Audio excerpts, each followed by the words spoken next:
Assalamualaikum warahmatullahi wabarakatuh. Berjumpa lagi dengan Bu Ati untuk pembelajaran daring pada siang hari ini. Mata kuliah praktik pengajaran BIPA. Bagaimana kabar Anda? Semoga dalam keadaan sehat dimanapun Anda berada.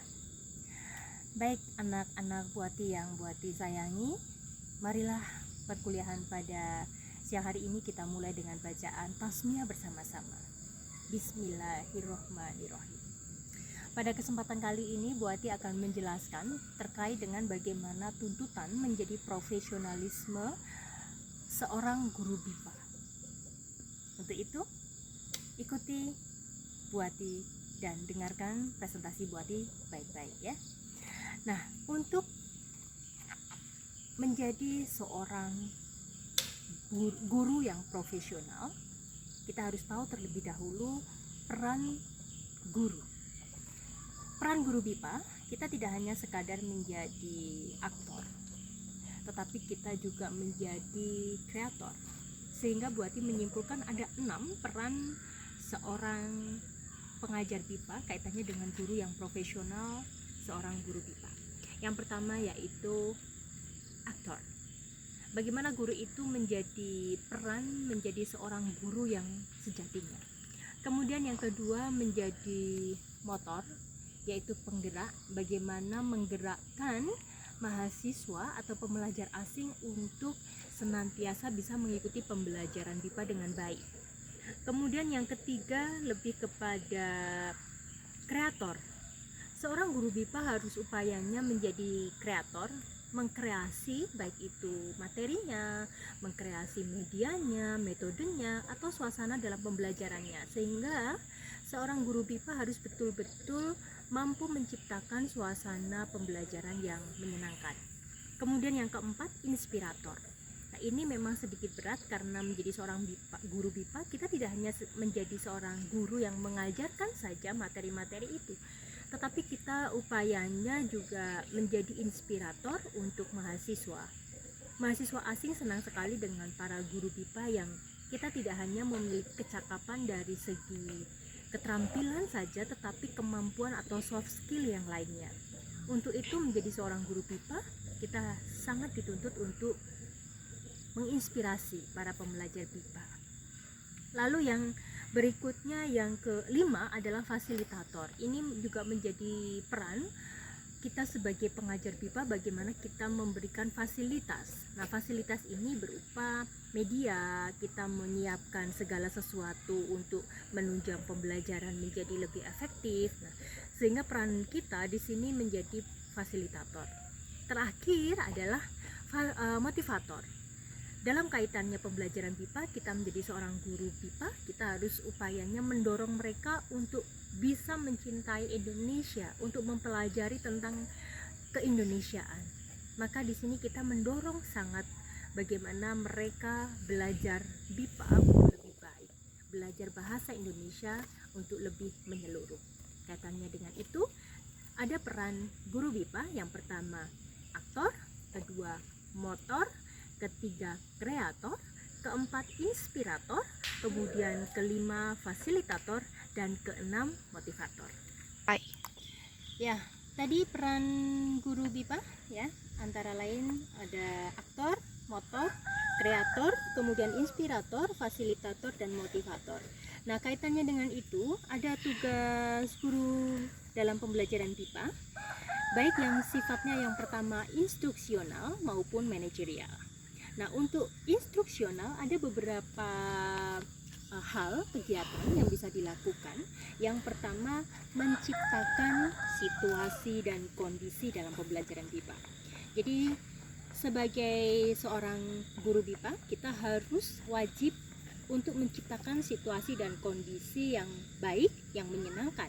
Jangan sampai ketika kita menjadi seorang guru, katanya dengan pembelajaran BIPA, pembelajar BIPA akan bosan, akan tidak enjoy dalam menikmati pembelajaran yang ada. Kemudian adalah membuka konsultasi jika ada kesulitan. Nah, ini sebaiknya kita juga seperti guru BP, Kalau pembelajar asing merasakan atau ada kesulitan, sebaiknya ya kita betul-betul membuka layanan konsultasi bagi mereka supaya mereka langsung bisa kita atasi. Misalnya mereka kesulitan dalam pembelajaran, kegiatan pembelajaran. Nah, nanti kesiapannya apa saja? Ya, salah satunya adalah kita sudah merencanakan RPP. Nah, ini kaitannya dengan kalian yang nantinya bisa menyiapkan RPP ataupun skenario pembelajaran. Kemudian ada memilih media, memilih dan membuat. Nah, ini ada yang mungkin memiliki topik-topik dalam skripsi bisa diupayakan. Ada banyak sekali media-media yang bisa digunakan untuk pembelajaran BIPA sebetulnya, tetapi Anda bisa mengemasnya, mengkombinasikan antara media yang sudah ada dan Anda membuat. Dan ini bisa kita gunakan untuk pembelajaran BIPA. Kemudian kaitannya dengan metode dan tekniknya. Untuk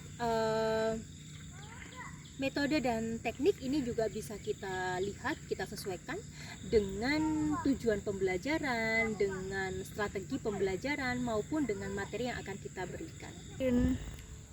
Ya, tadi kaitannya dengan tugas guru BIPA dalam kaitannya dengan pembelajaran BIPA yang bersifat instruksional. Ada beberapa hal yang perlu dipersiapkan, salah satunya kaitannya dengan mempersiapkan pembelajaran. Nah, kegiatan pembelajaran BIPA ini juga ada 3 hal, dan ini sebetulnya tidak hanya untuk pembelajaran BIPA, tetapi untuk juga pembelajaran pada umumnya kita sebagai seorang guru yang profesional. Nah, yang pertama adalah perencanaan, kemudian pelaksanaan, dan yang ketiga kaitannya dengan evaluasi. Nah, perencanaan sama, bahwa kita harus mempersiapkan terlebih dahulu, merencanakan terlebih dahulu pembelajaran sebelum kita mengajar di kelas. Jadi seperti Bu Ati menyiapkan terlebih dahulu materinya, Bu Ati menyiapkan alat evaluasinya, menyiapkan bahan ajarnya, materinya, atau mungkin medianya. Kita harus menyiapkan betul-betul kaitannya dengan persiapan untuk pembelajaran. Kemudian yang kedua kaitannya dengan pelaksanaan, berarti kita sudah berada pada situasi di kelas. Bagaimana pelaksanaannya itu harus dilaksanakan dengan baik. Misalnya kita menciptakan suasana yang raport atau yang humble, yang nyaman, suasana yang membuat mereka itu selalu menantikan pembelajaran kita. Kemudian kita bisa mengelola kelas itu dengan baik, kemudian menyelesaikan problem apabila ada masalah.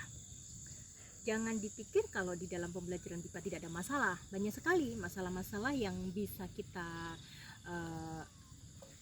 cek nanti, bisa kita ketahui setelah kita mengajar. Mungkin ada yang sudah pernah mengikuti pembelajaran dengan Bu Ati, ada beberapa permasalahan. Misalnya permasalahan seseorang yang tidak bisa mengucapkan bunyi R, itu persoalan personal. Atau mungkin persoalan-persoalan yang mengganggu teman-teman yang lain. Misalnya ada seseorang yang selalu protes, ada siswa yang selalu datang terlambat, ada siswa yang mengganggu teman yang lain. Banyak sekali problem-problem itu. Nah, kita sebagai seorang guru dalam pelaksanaannya, kita betul-betul harus bisa menyelesaikan problematik tersebut. Kemudian mengembangkan suasana yang kondusif. Ini juga hampir sama seperti tadi, menciptakan suasana yang raport untuk mengelola, bahwa di dalam pembelajaran BIPA ini sangat dituntut untuk pembelajaran yang efektif, yang membuat pembelajar itu selalu ingin menanti perkuliahan kita atau pembelajaran kita. Kemudian yang terakhir terkait dengan kegiatan pembelajaran BIPA, perencanaan, pelaksanaan, dan evaluasi, berarti kaitannya dengan evaluasi hasil pembelajaran di dalam kompetensi dasar yang sudah mereka dapatkan. Kita harus mengevaluasi betul hasil mereka, kita memberikan feedback. Kalau berupa tulisan berarti kita memberikan feedback umpan yang kita kembalikan ke mereka, supaya mereka tahu pada hal apa, pada poin apa mereka itu ada kesalahan. Begitu kalau kaitannya dengan feedback yang kita berikan. Juga evaluasi untuk diri kita. Jadi sebagai seorang guru profesional, kita tidak boleh menutup diri untuk tidak menerima kritik, tidak menerima masukan dari pembelajar, yang khususnya di sini pembelajar asing. Karena pembelajar asing ini lebih kritis, lebih lebih kaitannya betul-betul mengecek apabila kita memang tidak sesuai yang mereka harapkan. Itu terkait dengan pembelajaran BIPA, tugas guru yang bersifat instruksional. Nah, kaitannya yang berikutnya adalah tugas guru yang bersifat manajerial. Oke? Nah, tugas guru untuk yang manajerial, ya, kita bisa cek bahwa tugas guru yang manajerial sebetulnya juga tidak berbeda dengan tugas guru yang sifatnya instruksional. Nah, tugas guru untuk yang manajerial, ya, ini ada beberapa hal dan kita harus tahu bahwa tugas, ya saya ulangi lagi, untuk tugas guru yang bersifat manajerial, namanya saja manajerial, berarti upayanya seperti hanya seorang manajer. Yang pertama, bagaimana guru itu harus mampu mengelola kelas dengan sebaik mungkin. Berarti di sini guru tidak hanya sekadar menjadi seorang pengajar, tetapi guru juga harus bisa mengelola bagaimana menempatkan siswanya, pembelajar asing ini pada level berapa. Apakah pada level yang sama pun dengan berbeda kemampuan, berbeda negara, ini harus betul-betul dimiliki kemampuan manajerial ini oleh seorang guru. Kemudian yang kedua, bagaimana mengembangkan hubungan interpersonal dan iklim emosional. Ini betul-betul ada kedekatan antara seorang pengajar BIPA dengan pembelajar BIPA. Jangan sampai ada seperti tirai yang nantinya akan sangat mempengaruhi bagi keberlangsungan pembelajaran. Jadi kalau untuk pembelajaran ini, kalau di kelas, bisa saja seorang pengajar dan pembelajar ini guru dan siswa, tetapi kedekatan mereka itu seperti teman, sehingga pembelajar asing khususnya tidak merasakan bahwa mereka itu sedang belajar. Kemudian yang ketiga, kaitannya dengan mempertahankan organisasi kelas yang efektif dan produktif. Ini lebih ke suasana, bagaimana guru itu bisa memunculkan suasana yang produktif, sehingga siswa itu apabila diminta untuk mengerjakan sesuatu atau untuk belajar kaitannya dengan kompetensi yang sedang mereka pelajari, itu bisa terlaksana dengan baik. Nah, yang wajib diketahui bahwasanya di dalam pembelajaran BIPA kaitannya dengan tugas guru sebagai manajerial, ini perlu diperhatikan prinsip-prinsip pengelolaan kelas, dan ini khususnya untuk kelas BIPA. Apa saja? Yang pertama, keantusiasan. Seorang guru BIPA harus memperlihatkan keantusiasan dalam mengajar. Jangan sampai Anda sebagai seorang pengajar BIPA datang ke kelas kemudian dengan wajah yang "Selamat pagi, apa kabar?" Ini tentu tidak menjadikan pembelajaran BIPA menjadi menarik. Tetapi kalau Anda datang di kelas kemudian, "Hai, apa kabar? Baik saja, bagaimana kabarnya? Oh, bagaimana keluarga kamu di Afrika?" misalnya. Nah, Anda bisa memperlihatkan keantusiasannya itu. Kemudian yang kedua, tantangan. Seorang pembelajar BIPA sangat senang dengan tantangan-tantangan. Lah, ini kita sebagai seorang pengajar BIPA tentu memiliki PR untuk memberikan materi yang menantang bagi mereka, tetapi harus sesuai dengan standarisasi dalam pembelajaran BIPA. Jangan sampai mereka pada level 1 tetapi karena ingin menantang mereka, kita memberikan materi di level 3. Nah, ini tentu tidak sesuai. Kemudian yang ketiga, variasi. Ini lebih kepada tipe, metode. Kita kadang-kadang mengajaknya outing class, atau kita mengadakan role playing, bermain peran, atau misalnya kita memang tutorial face to face atau klasikal. Ini tentu kevariasian ini sangat-sangat perlu sekali kita coba sebagai seorang pengajar BIPA. Kemudian yang keempat, terakhir, disiplin. Ini sudah selalu buati ulang-ulang bahwa seorang pengajar BIPA harus disiplin, katanya disiplin waktu. Ya, kita tidak bisa seperti ya kita pada umumnya bahwa jam karet ya kita lakukan khususnya untuk berhadapan dengan pembelajar BIPA. Itu jangan sampai. Sehingga 4 hal ini, keantusiasan, kemudian tantangan, variasi, dan disiplin, ini betul-betul harus kita pegang. Kemudian selanjutnya kaitannya dengan tugas guru yang sifatnya manajerial, ada hal-hal yang memang tidak boleh kita lakukan ya. Yang pertama, sebagai seorang pengajar BIPA, kita tidak boleh campur tangan yang berlebihan. Maksudnya apa campur tangan yang berlebihan? Di sini lebih kepada urusan-urusan yang kaitannya tidak masuk pada area pembelajaran BIPA. Misalnya kita mengurus mereka, oh bagaimana kamu, apakah hari ini kamu akan pergi jalan-jalan, apakah hari ini kamu misalnya sampai ke, mohon maaf, terkait dengan finansial. Ini tidak boleh. Kita tidak boleh masuk kepada urusan pribadi mereka yang terlalu berlebihan. Kemudian yang kedua, penyimpangan di sini lebih kepada topik, bahwa ketika kita mempelajari topik tertentu, tema tertentu pada standar, pada level itu, kita tidak boleh melampaui di luar itu.